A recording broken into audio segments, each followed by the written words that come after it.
fine day for science. Ever have a teacher that made learning feel ultra thrilling by using quirky activities and fun challenges? Maybe they let you blast off bottle rockets, or you creamed your pants when they whipped out the buzzer game for the practice quiz. Maybe they let you work with fire for an experiment, but prohibited the psycho kid from going near it. Sadly, that child was me. Well, now that teacher is a huge weeb, as they've evolved into the hit shonen anime, Dr. Stone. If that teacher was a female one, her eyes now look like someone got drunk while dicking around in Meme Maker. If you never had that teacher, then go fuck yourself for having such a lame childhood and butchering my intro. T-minus 7 seconds. Bill Nye the Science Guy. Dr. Stone follows science-addicted high school genius Senku and his brawny friend Taiju, who have both woken up 3,700 years in the future after a mysterious blinding light erupted in the sky and transformed humanity into stone. After realizing the world has reverted to the state of the Stone Age, Senku vows to wake all the petrified humans and restore the world back to an age of technological prowess. However, this goal is challenged by others that believe the new world should take a different path, mainly Tsukasa's Empire of Might. Goddamn Stone Age millennials. To me, Dr. Stone stands out as a shonen, and it has one of the more unique anime concepts of recent times. While other cartoons and anime contain scientific themes, the science is mostly bullshit. The only things that science-themed shows have taught me is that siblings are massive cunt burgers and don't ever fuck with putting bananas in a microwave. Meanwhile, Dr. Stone's biggest hook for me is the opposite, as it teaches legitimate real-world science and then uses it towards world-building and inducing sentimental moments. The characters, the celebration of technology and passion, and philosophical questions the anime asks are also aspects I appreciate. This is a true adventure series, one about growth and the characters trying to survive and progress in this stone world. As far as the educational value goes, the science of Dr. Stone explains exactly how we need to execute certain scientific processes. The uses of calcium carbonate is taught, which some of the characters collect from smashing seashells into powder. It's then combined with oil to create soap. Good job, boys, we're already one step ahead of weebs. Senku creates gunpowder, but not without forming the ingredients first. One is charcoal, which he makes from burning wood. Next, sulfur is forged from the hot spring, and Senku had already made potassium nitrate. A light bulb imitation is constructed with a piece of bamboo string. This was made possible from Senku and others, making a magnet to use in a lightning rod for electricity. Senku and his pals also create technological equipment in his village, such as a generator, chemistry beakers, and a ramen bar. We witness these characters use problem solving to achieve these things. That problem solving is an essential part of Dr. Stone, and sometimes it shows every minor step. The way these characters become enthusiastic about science and how it enhances their world make it feel super enticing. Heck, if I ever end up stranded on an island, I'll get to say, thank God I'm a weeb that watched Dr. Stone. Also, schools need to show kids this series because of its educational value. Just cut out any incest jokes about the two sisters if you're screening it to kids in Alabama. Yeehaw!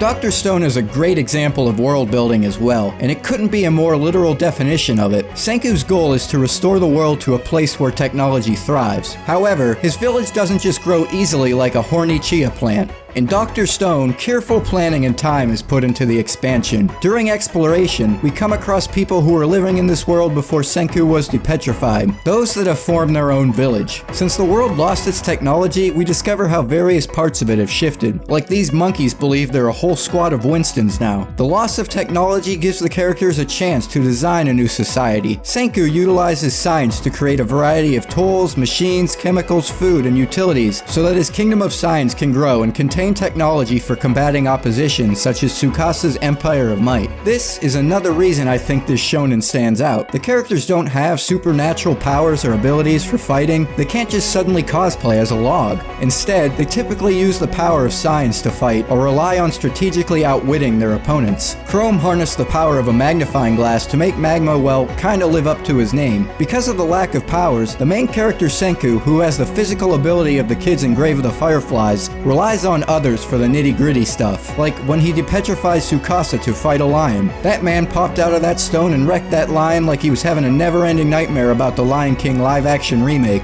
As a shonen protagonist, I'd label Senku as a well-rounded one. While he acts arrogant and cunning, he cares deeply about humanity, and he's loyal to those close to him. I could see someone saying he has a loner vibe, but he harnesses the power of teamwork very effectively. Senku also doesn't care much for females or romance, as he'd rather beat off with a beaker to a science magazine. Sorry, Kuhaku, but he's not becoming your Dr. Bone. Overall, his personality and motivations seem very genuine. Obsessed with science like Bill Nye on bath salts, Senku just wants to celebrate it with the other characters, and he's been pretty effective at convincing others to join him. Yeah, Mr. White.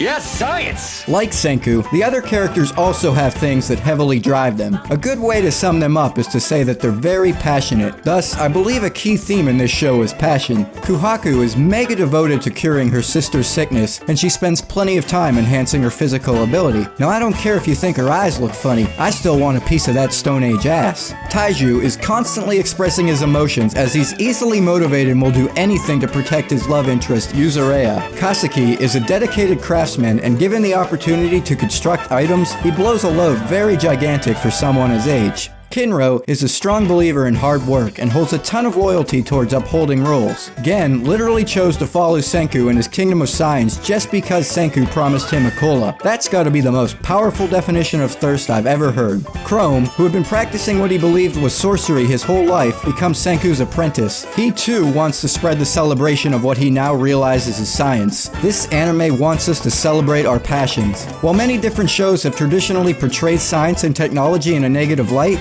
Dr. Stone paints it the opposite way. It wants us to understand that while science and technology have negative aspects, they're still very beneficial to society. This anime is essentially the yin and yang of science, but it leans towards the good traits. Technology and science may be used as tools of evil, but in Dr. Stone, we see them gift the characters with powerful sentimental moments. After obtaining glasses Senku made, Suka is blessed by getting to clearly see the world. Gen and the others become starstruck by the night being lit up for the first time in this era. Kinro gets hyped up over his spear becoming golden, and Taiju is hit emotionally after Senku finally depetrifies a living thing for the first time. These moments really lure me into the world and hook me on where science will take them next. Moments that truly show the beauty of science and technology and why they're so important. We also see issues that happen when a place is scientifically deficient. The village of people who have been born in this era lack the proper technology to cure Priestess Ruri's sickness. They also kind of believe science is some sort of devil-worshipping sorcery.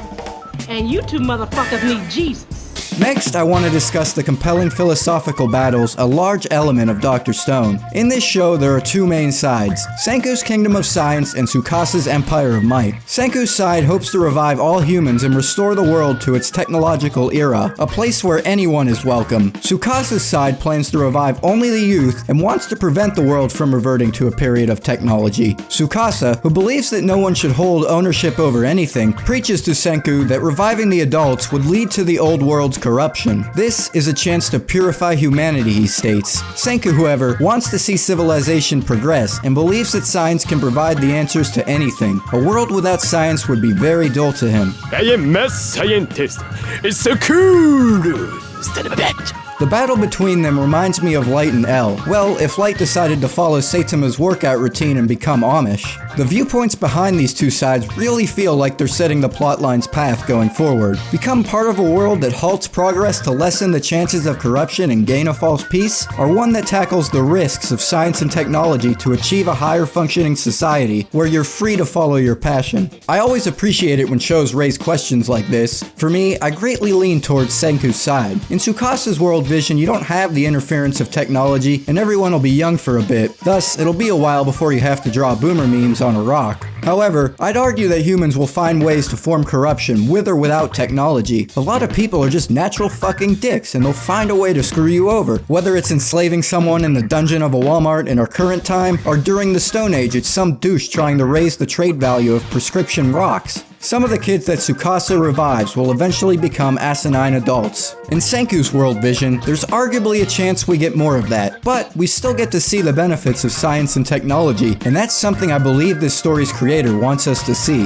Tsukasa sees his dream society as a chance at freedom, but honestly, Senku's is arguably more free. A place where anyone is welcome, that you're free to pursue your passion in. Tsukasa thinks that his world will allow everyone to work together in harmony, but Senku and his pals are pretty much already doing that. as they're utilizing the power of teamwork to complete many scientific tasks. I think it feels like Tsukasa is trying so hard to enforce his beliefs that he's gonna become what he hates. Heck, I mean, even though he's only reviving the youth, he's hating on technology so hard that he feels like one of those old people that sees a cell phone as the work of the Antichrist.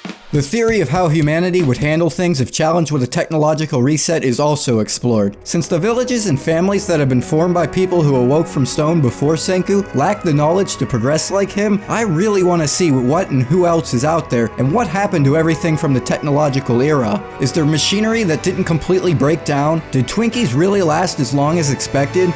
Is McDonald's now considered a historic relic? Why were birds the only non-human species that got turned to stone? Did Ash finally unleash his revenge for the Spiro incident, accidentally catching humans? What happened with people who got turned to stone at an awkward time, like during mid-penetration? Or if they got stoned while they were stoned, will they wake up still stoned? What's the mystery behind the light that turned people to stone, and how can they resolve that? Did everyone decide to overdose on Flintstones vitamins? You see, this isn't a story that's about finding those answers, it's about the journey searching for them. And I'm not sure if I can find all those answers, but according to Senku, science will answer them all eventually. Yes, science can explain many things in the show, but for some reason Suka can fit her whole body in a melon and roll with it like she's straight out of Super Monkey Ball. Yeah, explain that, science. Ha, checkmate, Senku, you atheist. Bet you can't explain to me how a teenager managed to megalobox the fuck out of a lion either, can you? Ha, show is trash confirmed. Dr. Stone more like Dr. Boned. I'm like 10 billion% sure. See you nerds later. I'ma go meet up with my fellow flat earthers. Then we'll sail off into the sea and watch a better show about science like, The Big Bang Theory. Hey, what's up, Booty Brigade? Here with the cliche bullshit outro again, you know. Special thanks to my Patreon supporters once again, Shin AMV, Trouble Clef, Doppler Do, and a big thanks to anyone that continues to support me, likes my shit for some weird reason, comments, what all that bullshit. More video info in the description below as usual. Don't forget to hit that like button, smash that bell button if you haven't. You know, if you want to donate to my Patreon, the link to that is down below. Hope everyone enjoyed the video. Peace out, Booty Brigade.